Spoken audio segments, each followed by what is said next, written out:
ہر صاحب شعور انسان نفع کو فائدے کو پسند کرتا ہے۔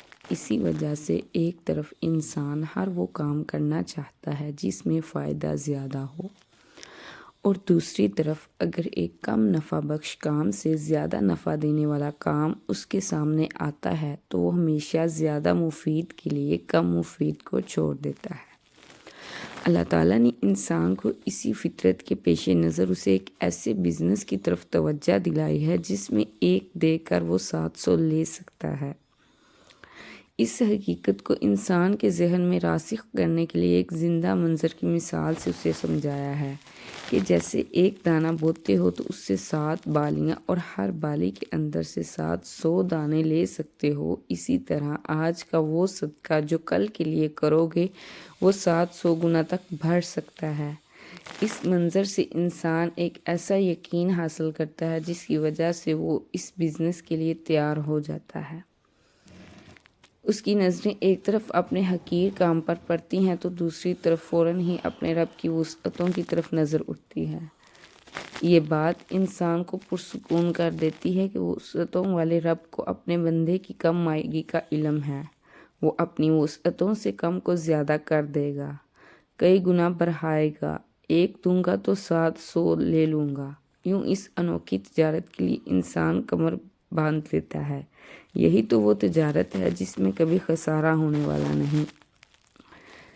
اس کو سمجھنے کے لیے کہ ایک کے بدلے میں ہمیں 700 کیسا ملے گا، اگر آپ چینل پر نئے ہیں تو آپ چینل کو لائک کر دیں، سبسکرائب کر دیں اور بیل آئیکن کو کلک کر دیں تاکہ میری آنے والی ہر ویڈیو آپ کو بر وقت موصول ہو۔ سورہ البقرہ کی آیت نمبر 26 میں اللہ تعالیٰ کا ارشاد ہے کہ جو لوگ اپنے مال اللہ کی راہ میں خرچ کرتے ہیں ان کی مثال ایک دانے جیسی ہے جو 7 سٹے اگائے اور ہر سٹے میں 100 دانے ہوں، اور اللہ تعالیٰ جس کے لیے چاہتا ہے کئی گنا بڑھاتا ہے، اور اللہ تعالیٰ وسعت والا جاننے والا ہے۔ پہلی بنیادی بات یہ ہے کہ انفاق کا تعلق اسلام کے بنیادی معاشی اصولوں سے ہے، اور دوسری بات یہ ہے کہ سورہ البقرہ کا بنیادی مقصد انسانیت کی قیادت کے لیے امت مسلمہ کو تیار کرنا ہے، اور نفاق ان اصولوں میں سے ہے جن سے امت مسلمہ کی تنظیم مقصود ہے۔ اللہ تعالیٰ یہ فرماتے ہیں کہ آپ انفاق کی مثال سمجھنا چاہتے ہو تو بیج سے سمجھو۔ ایک ایسی چیز سے رب العزت نے سمجھانے کی کوشش کی ہے جو روزمرہ کے تجربے میں آتی ہے۔ کون ہے جو بیج کو نہ جانتا ہو یا بیج کے اگنے کے مراحل سے واقف نہ ہو؟ ایک وہ انسان بھی جس نے کبھی کتاب کھول کر نہیں دیکھا، کتاب کائنات سے وہ بھی پڑھ سکتا ہے۔ بیج اگتے دیکھتا ہے، فصل کو اگتے ہوئے دیکھتا ہے تو فصل کی بہار کا بھی اسے پتہ چلتا ہے، فصل کٹتی رہے تو اس کا بھی اسے پتہ چلتا ہے۔ سادہ سی مثال ہے جس کو سمجھنا بہت آسان ہے۔ یہاں پر پہلی بات اللہ تعالیٰ کی راہ میں خرچ کیا جانا ہے، اور اس کی مثال دانے کی سی ہے۔ ایک دانہ ہے جس سے 7 بالیاں نکلیں، یعنی ایک دانے سے ابتدائی طور پر 7 گنا اضافہ ہو، ہر سٹے کے اندر 100 دانے ہوں، اس طرح یہ اضافہ 700 گنا ہو گیا، جس پر اللہ تعالیٰ فرماتا ہے اللہ تعالیٰ جس کو چاہتا ہے بڑھاتا ہے۔ خاص بات کی طرف توجہ کیجیے گا کہ انسانوں کے چاہنے سے یہ سب کچھ نہیں ہو سکتا، اللہ تعالیٰ کے چاہنے سے ہوگا۔ واللہ واسع علیم، اللہ تعالیٰ وسعت والا ہے، جاننے والا ہے۔ پہلی مثال ہم دیکھیں گے، اللہ نے انفاق کے بیج سے مثال دی ہے کہ بیج کئی طرح کے ہو سکتے ہیں۔ ہو سکتا ہے کوئی بیج وائرس زدہ ہو سکتا ہے کہ کوئی بیج ایسا اگانے کی صلاحیت رکھنے کے باوجود فیوریبل ماحول نہ پائے، اور فیوریبل ماحول جانتے ہیں کون سا ہوتا ہے؟ جہاں مٹی اس بیج کے لیے مناسب ہو، پھر اس کو اچھی طرح سے نرم بھی کیا گیا ہو، پھر پانی بھی مناسب دیا جائے، پھر اس کے لیے خوراک کا یعنی کھاد کا بھی مناسب انتظام کیا جائے، پھر ہوا اور روشنی کا بھی مناسب انتظام ہو۔ یہ فیوریبل ماحول ہے۔ اس کے علاوہ بیج اگر کہیں اور پڑا رہے، مثلاً اگر گندم بند پڑی رہے تو کیا گندم بوریوں میں بند پڑی اگ جاتی ہے؟ نہیں، اس کے لیے ماحول چاہیے، اس کے بغیر نہیں اگے گی۔ حالانکہ بیج کو سب معلوم ہے کہ کیسے اگنا ہے، بیج جانتا ہے، اس کے اندر رب نے پروگرامنگ کی ہوئی ہے، لیکن بیج نے ماحول کے اندر جا کے اگنا ہے۔ کاش انسان اس بات کو سمجھ جائیں کہ ماحول کے بغیر اگاؤ ممکن نہیں ہوتا۔ ہماری ساری سوسائٹی کہتی ہے کہ دین کے احکامات کا ہمیں پتہ ہے، لیکن خیر کیوں نہیں ابھرتا؟ ماحول فیوریبل نہیں ہے، چاہتے بھی نہیں ہیں، اگر چاہیں تو میسر نہیں ہے، اور اگر میسر ہے تو پھر بعض اوقات وسائل نہیں ہوتے۔ بہرحال یہ طے شدہ بات ہے کہ ہر بیج کو اگنے کے لیے مناسب ماحول چاہیے۔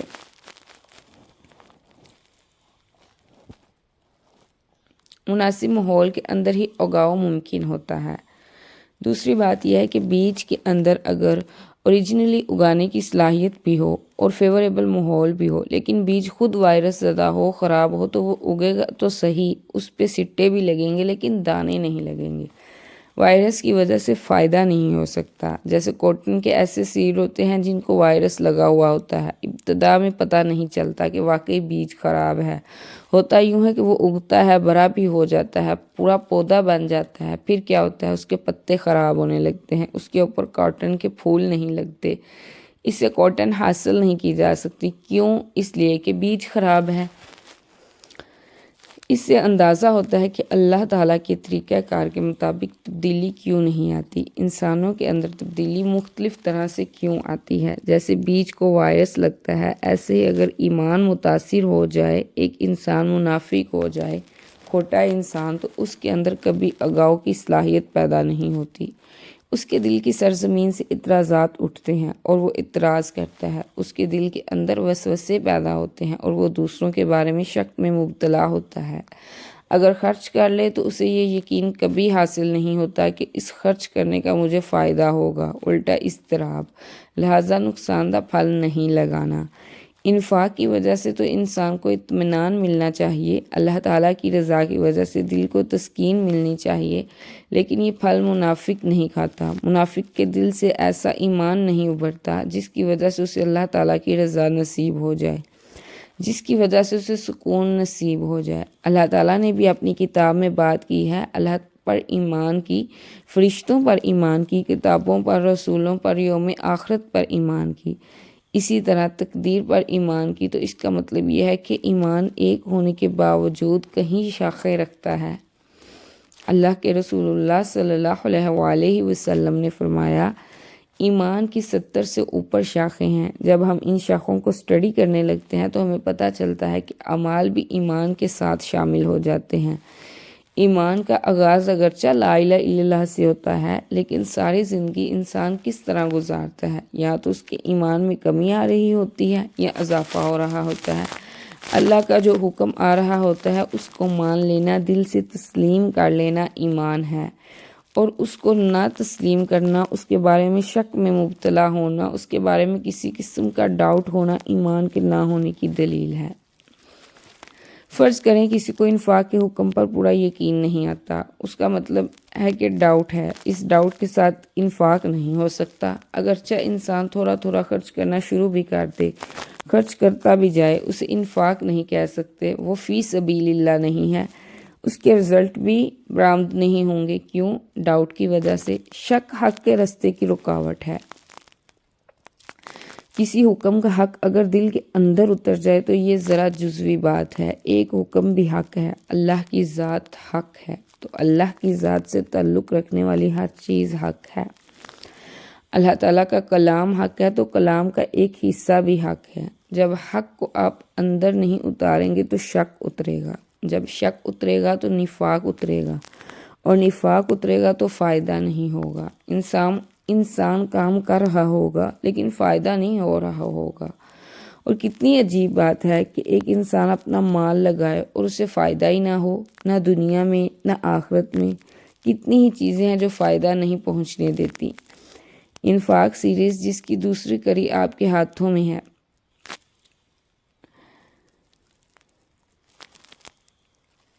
ایمان کے بعد اگر نفاق کی حقیقت کو سمجھ لیا اور یہ حق اندر اتر گیا تو زندگی ایک دم تبدیل ہو جائے گی۔ یہ اتنی بڑی چیز ہے کہ اس کے بغیر انسان ایمان کے راستے پر نہیں چل سکتا۔ جب بھی ایمان کے راستے پر قدم اٹھے گا تو انفاق کے ساتھ ہی اٹھے گا۔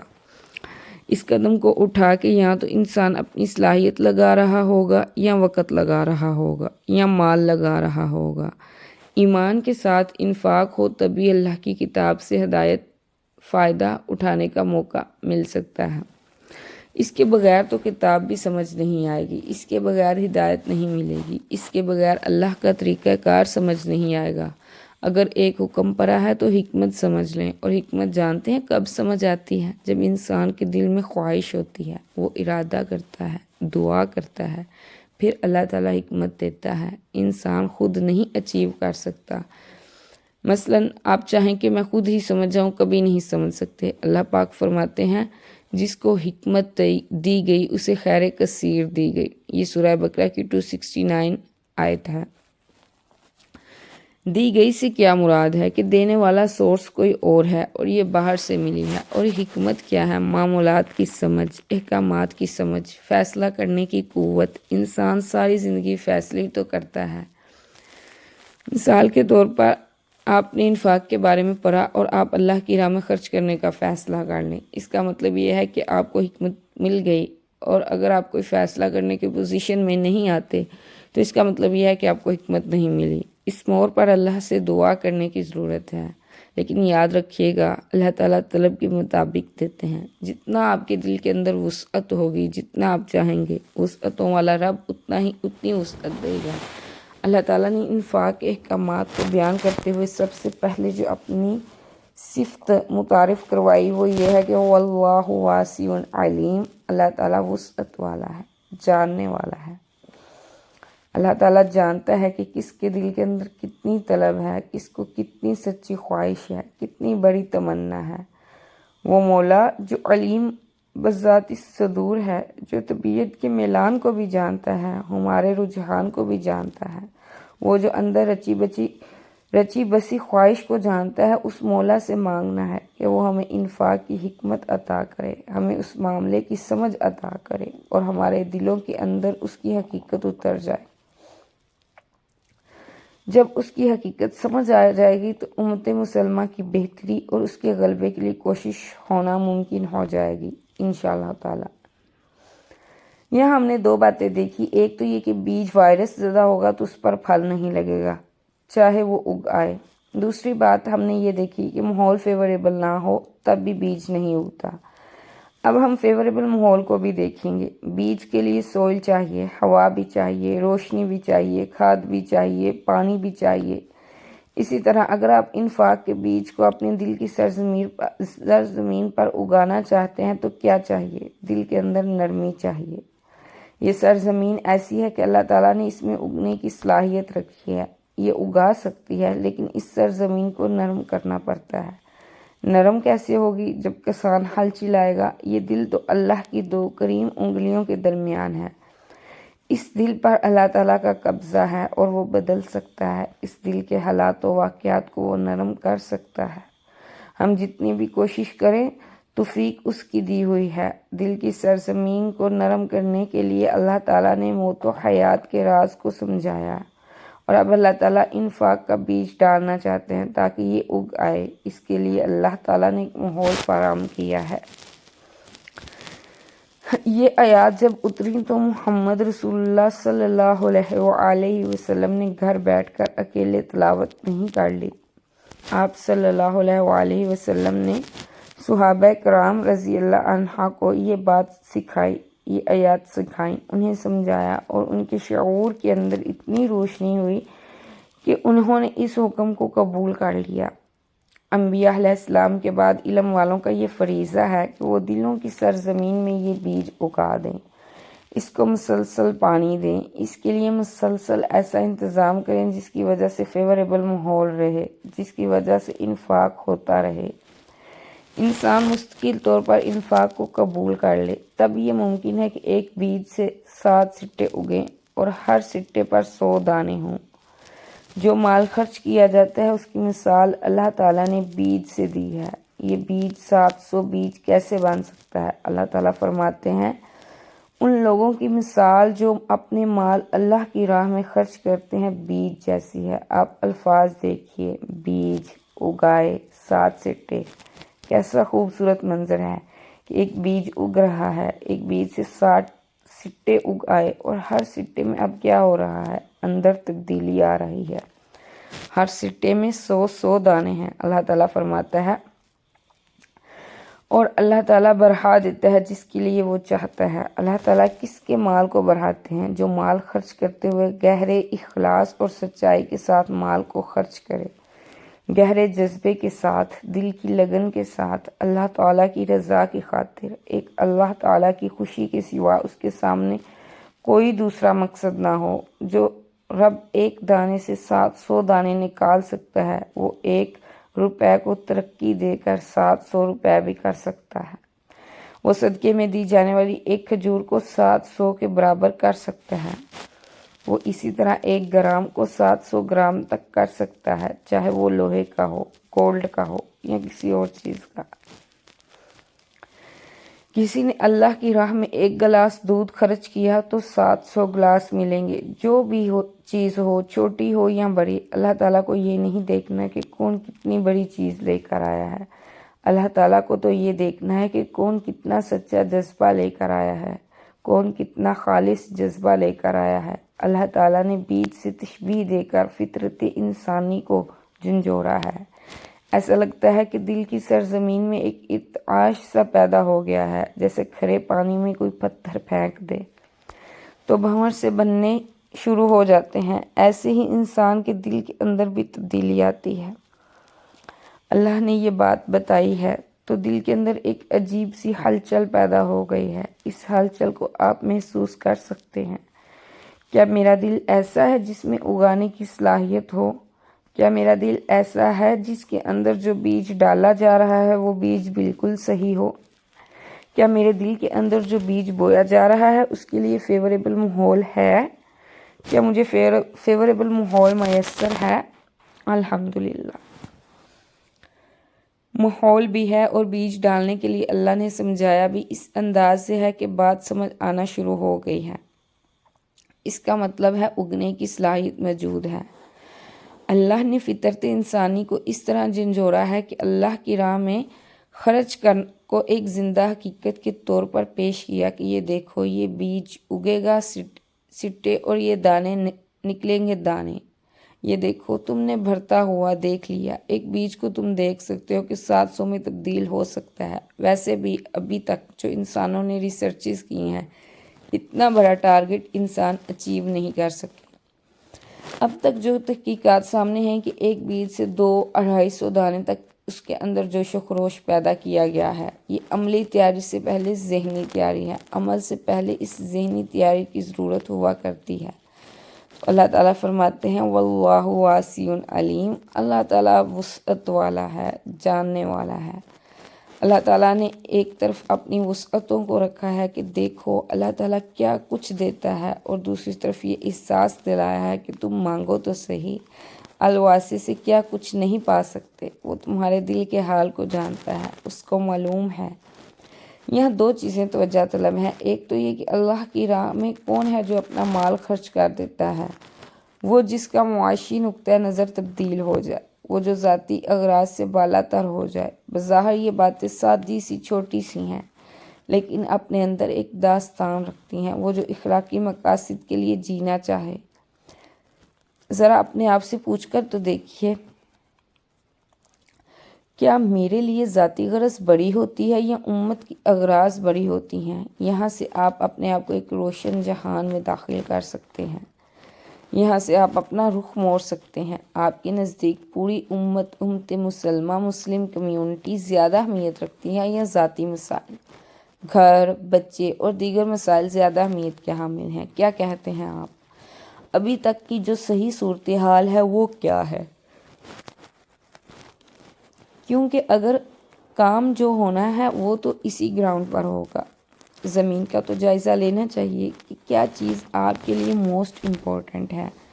ذاتی مفاد اگر عزیز ہے تو انفاق نہیں ہوگا۔ آپ دنیا میں کس کے لیے جینا چاہتے ہیں؟ اپنے بچوں کے لیے جینا چاہتے ہیں؟ اپنے گھر والوں کے لیے جینا چاہتے ہیں؟ شوہر کے لیے جینا چاہتے ہیں یا کسی اور مقصد کے لیے؟ کیا مقصد سامنے ہے؟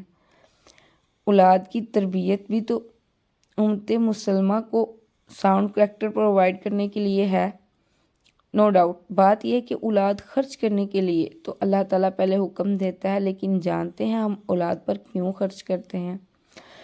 عام طور پر یہی سوچا جاتا ہے کہ بچے بعد میں ہمارے کام آئیں گے، لیکن وہ بھی دنیا میں کام آنے کے لیے۔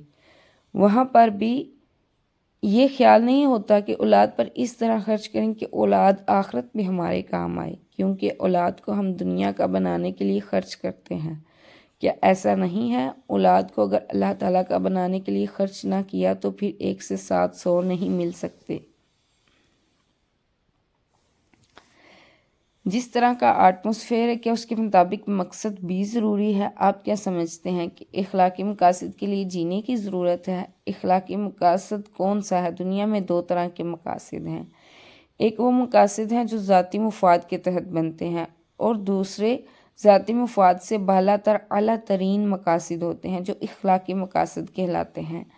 اعلیٰ مقاصد تو رب نے دیے ہیں، رب نے جینے کا پورا پروگرام دیا ہے کہ جینا ہے تو اس میں اپنی مرضی نہیں کرنی، ہر جگہ ہر مقام پر اللہ کی چاہت، اللہ کی رضا کی طلب کو ضرور سامنے رکھنا ہے۔ اپنی اغراض سے بالا تر ہو جاؤں گا تو میں انفاق کر سکتا ہوں۔ تیسرے یہ کہ اگر میں اعلیٰ مقاصد کے لیے جینا چاہتا ہوں تو ہی میں انفاق کر سکتا ہوں، اور اگر میں انفاق نہیں کر رہا تو اس کا مطلب ہے کہ میں نے ایسے ہی اپنے ذہن میں بٹھا رکھا ہے کہ میں اعلیٰ مقاصد کے لیے جی رہا ہوں، حالانکہ زندگی میں اعلیٰ مقصد ہیں ہی نہیں۔ دوسری بات جو توجہ طلب ہے وہ یہ کہ اللہ تعالیٰ اس انفاق کو جو فی سبیل اللہ ہے بڑھاتے رہتے ہیں، لیکن جو انفاق غیر اللہ کے لیے، اللہ کے سوا کسی اور کے لیے ہو، اس میں کوئی اضافہ نہیں ہوتا۔ اللہ تعالیٰ اس انفاق کو بڑھاتے ہیں جو کسی کی عزت نفس کو نہیں کچلتا۔ کیا آپ کسی کی عزت نفس کو کچلتے ہیں؟ کسی پر احسان جتلانا، تانا دینا، دکھ پہنچانا، لوگوں کے سامنے اس کو رسوا کرنا، اسی طرح سے بہت ساری اور صورتیں بھی ہیں۔ اللہ تعالیٰ اس انفاق کو بڑھاتا ہے جو دل کی پاکیزگی اور سچائی سے کیا جائے، جو اللہ کی رضا کے حصول کے لیے کیا جائے، کسی اور مقصد کے لیے نہ کیا جائے۔ اللہ نے انفاق کو بیج سے تشبیہ دے کر ہمیں سمجھایا ہے کہ انسان کا عمل بیج کی طرح ہے جس کو وہ کسی بھی زمین میں ڈال سکتا ہے، چاہے تو دنیا کی زمین میں ڈال دے اور چاہے تو آخرت کی سرزمین میں بو دے۔ دنیا کی زمین میں ڈالے گا تو اس کا پھل اسے دنیا میں مل جائے گا، اور آخرت کی زمین میں ڈالے گا تو اس کا پھل اسے آخرت میں مل جائے گا۔ کیا اللہ کی راہ میں خرچ کرنے والا دنیا کے لیے بھی خرچ کرتا ہے؟ جی ہاں، یہ خرچ کرتا ہے دنیا کے لوگوں میں مقام پانے کے لیے۔ آپ کا کیا خیال ہے کہ جو لوگ انفاق کرتے ہوئے یا خیرات کرتے ہوئے فوٹو سیشن کراتے ہیں وہ اس کا اجر آخرت میں پانا چاہتے ہیں؟ کسی کے لیے بڑا کام بھی کر دیا لیکن یہ سوچا ہی نہیں کہ انسان سے زیادہ قدر و قیمت تو کسی چیز کی نہیں، احسان جتلا کر اس کی عزت نفس کو کہاں لے جا کے ڈال دیا، اپنے قدموں تلے کچل ڈالا۔ ایک انسان دوسرے انسان کی عزت نفس کو کچل کر اپنی ذات کی برائی خریدتا ہے۔ اس شخص کی برائی اس کا شہر وہ دنیا میں ہوتا ہے کہ یہ بڑا دیالو ہے، بڑا سخی ہے، غریبوں کی بہت خدمت کرتا ہے۔ یہ غریبوں کی خدمت ہے کہ ان کی عزت نفس کو ہی کچل ڈالا۔ رسول اللہ صلی اللہ علیہ وسلم نے فرمایا، افضل صدقہ وہ ہے کہ ایک ہاتھ سے دیا جائے تو دوسرے کو معلوم ہی نہ ہو کہ کہاں دیا ہے۔ جو صدقہ ریاکاری کے لیے دیا جاتا ہے وہ دنیا کی سرزمین میں ڈالا جاتا ہے، اس کا اجر انسان کو دنیا میں مل جاتا ہے، لوگ واہ واہ کرتے ہیں اور واہ واہ کے سال مال ختم، اب اس کا آخرت میں کوئی اجر ملنے والا نہیں۔ حضرت ابو ہریرہ رضی اللہ عنہ سے روایت ہے کہ نبی کریم صلی اللہ علیہ وسلم نے فرمایا، ایک دفعہ ایک آدمی صحرا میں چلا جا رہا تھا کہ اس نے ایک بدلی سی ایک آواز سنی، فلاں کے باغ کو سیراب کر دو۔ پس بادل کا یہ ٹکڑا الگ ہوا اور اس نے پانی ایک سیاہ سنگلاخ زمین میں برسا دیا، پس ان نالوں میں سے ایک نالے نے سارا پانی اپنے اندر جمع کر لیا اور پانی چلنے لگا۔ یہ شخص بھی اس پانی کے پیچھے پیچھے چلا، آگے جا کر ایک مقام پر دیکھا کہ ایک آدمی اپنے باغ میں کھڑا اپنے کسی اوزار سے اپنے باغ کو پانی لگا رہا ہے۔ اس نے اسے پوچھا، اے اللہ کے بندے تیرا نام کیا ہے؟ اس نے وہی نام بتایا جو اس نے بدلی سے سنا تھا۔ پس باغبان نے اس سے کہا، اے اللہ کے بندے تو میرا نام کیوں پوچھتا ہے؟ اس نے کہا میں نے اس بادل میں جس سے یہ پانی یہاں بہتا ہوا آیا ہے ایک آواز سنی کہ فلاں شخص کے باغ کو سیراب کر، اور یہ وہی نام ہے جو تو نے اپنا بتلایا ہے۔ تو اس باغ میں ایسا کون سا عمل کرتا ہے کہ تیرے باغ کی سیرابی کے لیے اللہ تعالیٰ نے بادل کو حکم دیا ہے؟ اس باغ والے نے کہا جب تو یہ کہہ رہا ہے تو میں بتا دیتا ہوں کہ میں اس باغ کی پیداوار کا اندازہ لگاتا ہوں اور اس میں سے تیسرا حصہ صدقہ کرتا ہوں اور تیسرا حصہ میری اور میرے اہل و عیال کی خوراک ہو جاتا ہے اور اس کا تیسرا حصہ اس باغ پر دوبارہ لگا دیتا ہوں۔ اس حدیث سے کیا پتہ چلتا ہے کہ اللہ تعالیٰ جس کے لیے چاہتا ہے بڑھا دیتا ہے۔ دنیا بھی اللہ تعالیٰ بڑھاتا ہے اور برکت دیتا ہے۔ رسول اللہ صلی اللہ علیہ وسلم نے فرمایا جو شخص اللہ تعالیٰ کے راستے میں خرچ کرتا ہے اس کے لیے 700 گنا اجر لکھا جاتا ہے۔ اسی طرح رسول اللہ صلی اللہ علیہ وسلم نے پوری وضاحت فرمائی کہ دنیا کے لیے خرچ کیے جانے والے مال کی کیا حیثیت ہے اور آخرت کے لیے خرچ کرنے والے کے لیے کیا حیثیت ہے۔ حضرت ابن مسعود رضی اللہ عنہ سے روایت ہے کہ رسول اللہ صلی اللہ علیہ وسلم نے فرمایا تم میں سے کون ہے جسے اپنے وارث کا مال اپنے مال سے زیادہ محبوب ہو؟ صحابہ اکرام رضی اللہ عنہم نے عرض کہا یا رسول اللہ صلی اللہ علیہ وسلم ہم میں سے ہر شخص کو اپنا مال ہی سب سے زیادہ محبوب ہے۔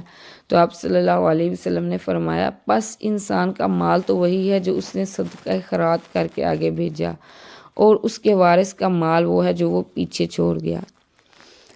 اس سے ہمیں پتہ چلتا ہے کہ انسان ساری زندگی جس غلط فہمی میں مبتلا رہتا ہے جس کو اپنا مال کہتا ہے وہ اپنا رہتا ہی نہیں۔ اللہ تعالیٰ کتنے لوگوں کے توسط سے یہ سبق دیتا ہے کہ باز آ جاؤ اور اپنے لیے کچھ کر لو۔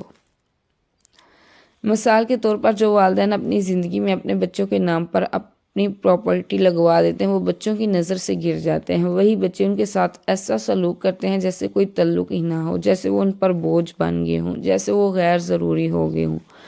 پھر جھڑکیاں، تانے اور ناروا سلوک ان کا مقدر بن جاتا ہے۔ پھر وہی ماں باپ ہوتے ہیں جو دعا کو ترستے ہیں۔ پھر وہی ماں باپ ہوتے ہیں کروڑوں کی جائیداد ہونے کے باوجود اپنے لیے اچھے لباس کو ترستے ہیں، کھانے کو ترستے ہیں، اور وہ اولاد جس کی محبت میں انہوں نے سب کچھ کیا ہوتا ہے ان کی ایک مسکراہٹ کو ترستے ہیں۔ یہ مال ہے جو مسکراہٹیں چھین لیتا ہے، رشتے ختم کر دیتا ہے۔ حالانکہ والدین یہ چاہتے ہیں کہ اس سے رشتے مضبوط ہوں اور یہی رشتوں کو کاٹنے والی چیز بن جاتا ہے۔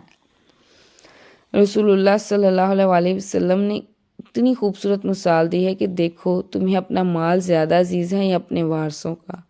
انسان کو ہمیشہ یہی فکر ستاتی ہے کہ میرے پیچھے میرے بچوں کا کیا ہوگا، اور یہ نہیں سوچتا کہ جس رب نے پیدا کیا جو اصل میں سب کا وارث ہو جانے والا ہے، یہ سوچنا یہ کرنا تو اس کی ذمہ داری ہے۔ جس نے پیدا کیا ہے وہی رزق دینے والا ہے۔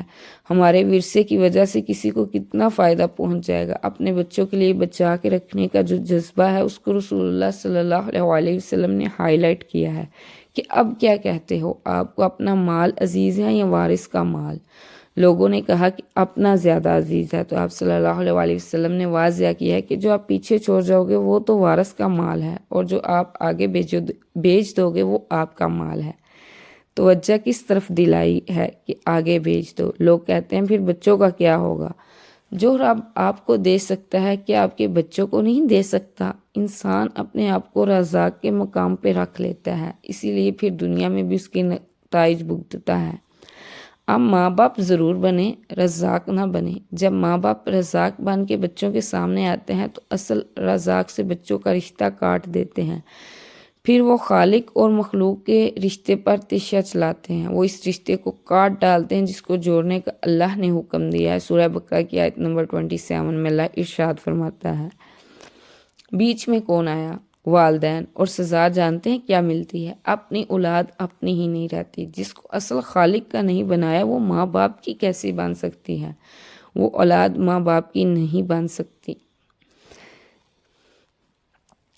یہاں ضرورت اس امر کی ہے کہ انسان یہ جانے کہ دنیا کے لیے کس طرح خرچ کرے اور آخرت کے لیے کس طرح خرچ کرے۔ جس مال کو خرچ کر کے انسان دنیا کا فائدہ چاہے وہ دنیا کے لیے خرچ ہے۔ مثلاً بچوں کے لیے مال چھوڑ جانا چاہا تو یہ بچوں کا فائدہ ہے، لہٰذا یہ دنیا کے لیے خرچ ہے۔ اسی طرح دنیا میں خرچ کر کے انسان شہرت چاہتا ہے اور شہرت مل جاتی ہے، تو یہ شہرت چونکہ دنیا کے لیے چاہی، اس کے لیے یہ دنیا کے لیے کیا جانے والا خرچ ہے۔ ایسے ہی جس مال کے توسط سے انسان عزت چاہتا ہے اسے عزت ضرور مل جاتی ہے، لیکن یہ دنیا کی عزت ہے، یہ دنیا کے لیے خرچ کیا جانے والا مال ہے۔ اور اگر انسان اپنے آپ کو دیکھنا چاہے، پرکھنا چاہے، اپنا تجزیہ کرنا چاہے تو ایسا لگتا ہے کہ انسان رب کے سامنے بالکل عریاں ہو گیا ہے۔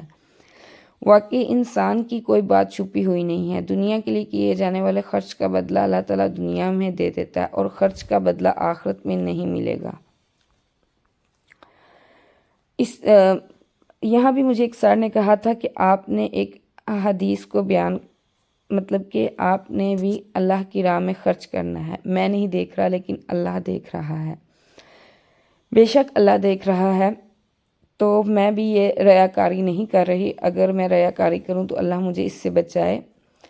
سر میں یہ 1000 روپیز اللہ کی راہ میں خرچ کر رہی ہوں۔ آپ نے کہا تھا کہ آپ کس کو دے رہے ہیں، تو چونکہ صدقہ و خیرات میں بھی سب سے زیادہ پہلے رشتہ داری کا حق آتا ہے، تو میں میری خالہ ہے جو کہ بیوہ ہیں اور یتیم بھی، تو میں ان کو یہ 1000 روپیز دے رہی ہوں۔ اللہ تعالیٰ یہ قبول کرے، اور آپ نے جس نیت سے بھی کیا اللہ تعالیٰ بے شک نیتوں کو جانتا ہے، لیکن اللہ تعالیٰ ہمیں آخرت میں اس کا اجر دے اور ہمیں ریاکاری سے بچائے، اور اللہ تعالیٰ ہمیں صدقہ و خیرات کرنے کی توفیق عطا فرمائے اور ہمیں اس میں آخرت میں اس کا اجر عطا فرمائے، آمین۔ سبحانک اللہم و بحمدک ونشہد ان لا الہ الا انت نستغفرک ونتوب الیک۔ السلام علیکم ورحمۃ اللہ وبرکاتہ۔